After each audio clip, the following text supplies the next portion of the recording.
Welcome to the COSB 360 Conversations videocast, the platform for county influencers. This is an organizational and talent development initiative to engage with our leaders and keep our workforce informed. This is also one way to share the efforts of departmental staff in what it takes from a leadership perspective to keep the wheels turning in our organization. This videocast is being hosted by June Mighty, OTD Division Chief. So welcome everyone once again to another of our COSB videocast. And today we have a special guest with us, Mr. Henry Ventura, one of my colleagues in County HR, who focuses on equal opportunity and diversity and inclusion. And I'm so excited to have Henry here today because we have so many different initiatives taking place across the county, and he is sort of like on the forefront of one of those initiatives. So I think it's kind of like a timely and relevant discussion that we're going to have with Henry today surrounding this topic, and also just part of generally, getting his perspective as it relates to what's taking place in our society, what's occurring in Santa Barbara, what are we doing. So Henry, thanks for taking time out to join us. As I mentioned to you before, it's just going to be sort of like I have some questions, but then there's going to be the informal component. So we're just going to go ahead and get started. And what I want to do is just first of all, just tell us, the audience, a little bit about yourself and also about your role in the county and some of our programs that you are managing. I appreciate that. I think knowing about someone's background is important, and well, I have a unique one. I was born and raised in El Salvador in the 1970s, where there was a lot of civil war, and I moved to California when I was 15. Lived in LA in the 90s, so I got a chance to see the riots, the Rodney King riots, and some of the other challenges there. I moved to Santa Barbara in 2000, so I've been here now for 21 years. Wow. Yeah, quite a long time. And I think that I've lived in Santa Barbara longer than any of the other places that I've ever lived. So I guess I'm technically an informal Santa Barbarian. Yeah. The barbarian. Okay. I have two little children, 7 and 10, and I've been in the county now for almost 2 years. July will be 2 years. I have a lot of experience in human resources and recruitment, employee relations, workforce development, training, both in English and Spanish. Okay, awesome. And so tell us a little bit about, the programs that you are overseeing currently. Perfect. Because you have two dimensions, so to speak. Yeah. Yeah. So my position as the Equal Employment Opportunity Manager has always existed.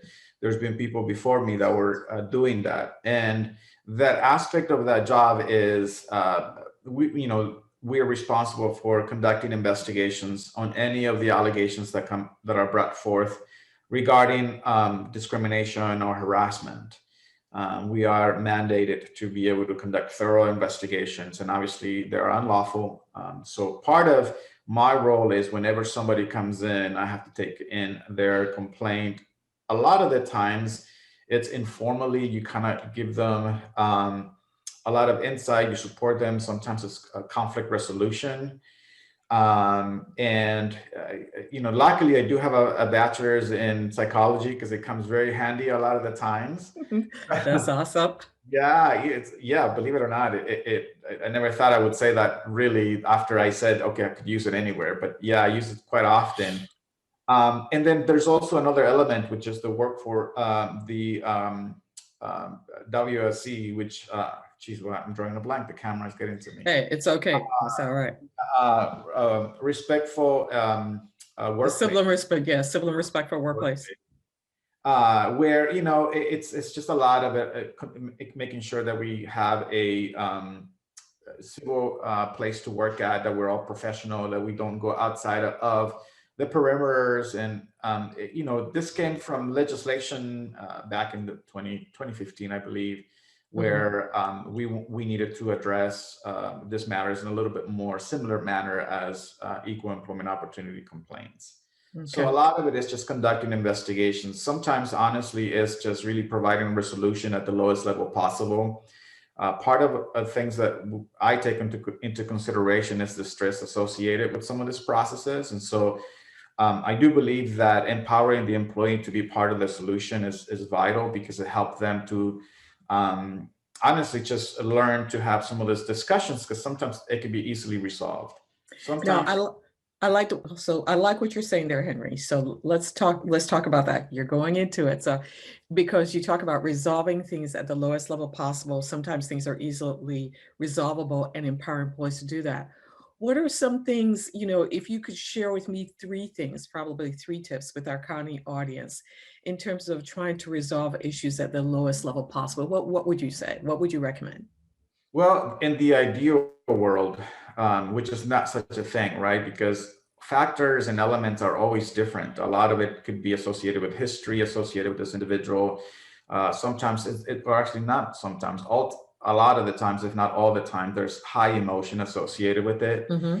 Oftentimes, what I would highly recommend is to go to the supervisor and or manager to seek out their assistance, and to be able to have a different perspective. I think that we always have to start with us first, and see, when we dance, it's always you dance with another person, right? Typically, I mean, unless you're like someone. Typically, yeah. Unless you like dancing in the mirror, I do that sometimes. So but it's me in the mirror. Yeah, and something that I've done in my own personal life is I've always thought, okay, what is my contribution to this matter, to this issue, right? So if I have a conflict with somebody, I'll always think it's never 100% the other person's fault. I might have 1% responsibility, but it's still 1% that I have to be able to Right. figure out what that is. So a lot of it is really just starting from within, right? To be able to understand and say, okay, this is where I could have done it differently, and owning that.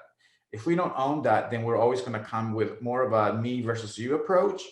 And oftentimes that's not what you want to do. What I've done in the past is I always start off by saying something along the lines of saying, I do appreciate our relationship, and I think it's something that I cherish a lot. Having said that, I do want to talk to you about something that I think may impact it in a negative way, and I want to share that with you. And then Okay. I have that conversation. But it's a lot of practice to get to that point. You have to really do some work internally. And you and I were talking about earlier about a situation where I had to go in order for me to have the conversation, I had to start with me first. I had to kind of Right. prepare my mind, not necessarily for battle, but rather prepare my mind to be open to accepting what my contribution is, whether it's 1%, 50%, or even 99%. And you don't know that until you really jump into the discussion. So go to the person You, first. you know what, and you make a really good point there, Henry, because I find, it used to be where I frequently would look at myself first, right? And I would take ownership for pretty much all or most of the issues because I'm reflective that way. I'm like, okay, what's my role?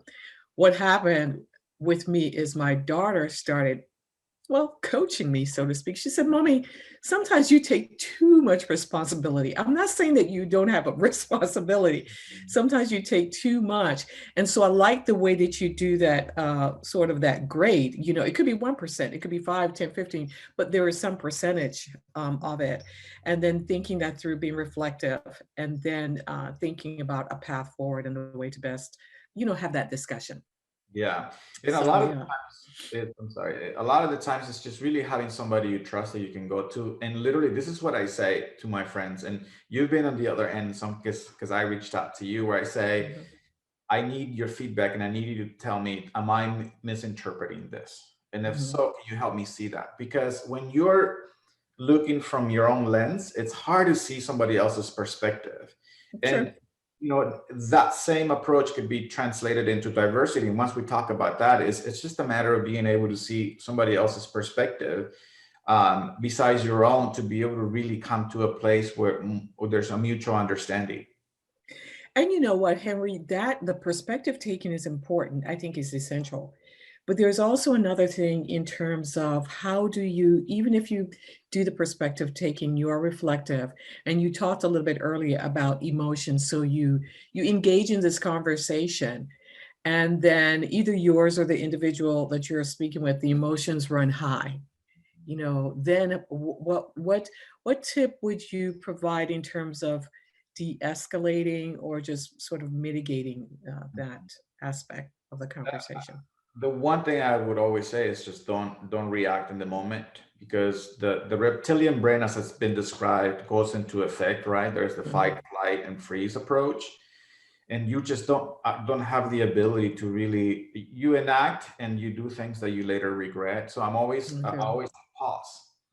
And a lot of the times, especially with the world now, the way we live it now, is it probably comes from an email, right? And so if it's an email, I'll walk you through what I did just recently. Is you pause, you read it, you feel that emotion, right? And you're just like, okay, I gotta feel it. You gotta process it out, because it's just a feeling. You can't really tell your body, your heart, to not feel something. It's a feeling. You have that reaction.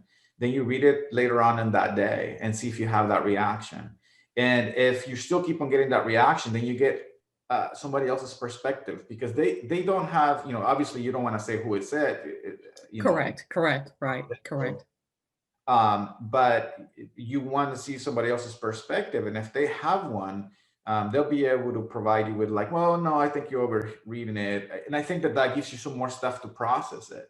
And ultimately what you do, and what I did in this specific issue, is I read the email 3 times in 3 different parts of the day. I did seek out for some advice, and eventually I read it the next day.